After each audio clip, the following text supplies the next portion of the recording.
ഹരേ കൃഷ്ണ. രാധേ രാധേ.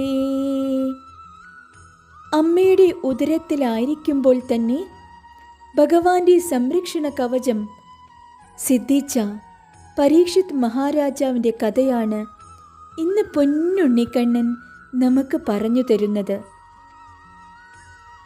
കുരുക്ഷേത്ര യുദ്ധം കഴിഞ്ഞ് ദ്വാരകയിലേക്ക് മടങ്ങുവാൻ തയ്യാറാകുന്ന ഭഗവാനെ തേടി കരഞ്ഞു കലങ്ങിയ കണ്ണുകളുമായി അഭിമന്യുവിൻ്റെ പ്രിയപത്നി ഉത്തര സമീപിക്കുന്നു.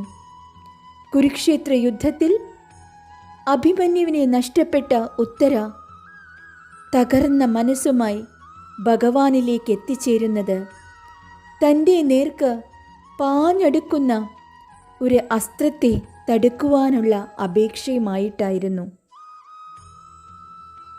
തൻ്റെ ഉദരത്തിലിരിക്കുന്ന ഉണ്ണിയെ, പാണ്ഡവരുടെ വംശാങ്കുരത്തെ സംരക്ഷിക്കണമേ എന്ന് കരഞ്ഞു തളർന്ന് ഉത്തര പറയുമ്പോൾ ഭഗവാൻ തൻ്റെ സുദർശന ചക്രം കൊണ്ട് അശ്വത്ഥാമാവ് തടുത്തുവിട്ട ബ്രഹ്മാസ്ത്രത്തെ തടുക്കുന്നു.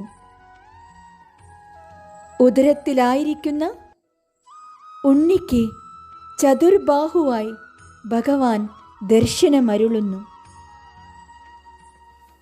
ഭഗവാനിൽ സദാ ലയിക്കൂ, ഭഗവാനിൽ എല്ലാം സമർപ്പിക്കൂ.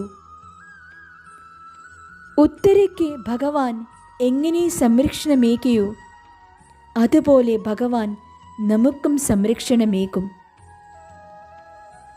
ഉദരത്തിലായിരിക്കുന്ന ഉണ്ണികൾക്കായി അമ്മമാർ ചതുർബാഹുവായ മഹാവിഷ്ണുവിനെ പ്രാർത്ഥിക്കൂ. അതിവിശേഷമാണ് ആ പ്രാർത്ഥന.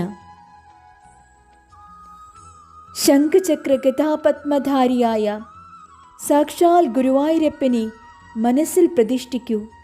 ആ പാദാരവിന്ദങ്ങളെ നമിക്കൂ. സർവം കൃഷ്ണാർപ്പണമസ്തു. ഹരേ കൃഷ്ണ. രാധേ രാധേ.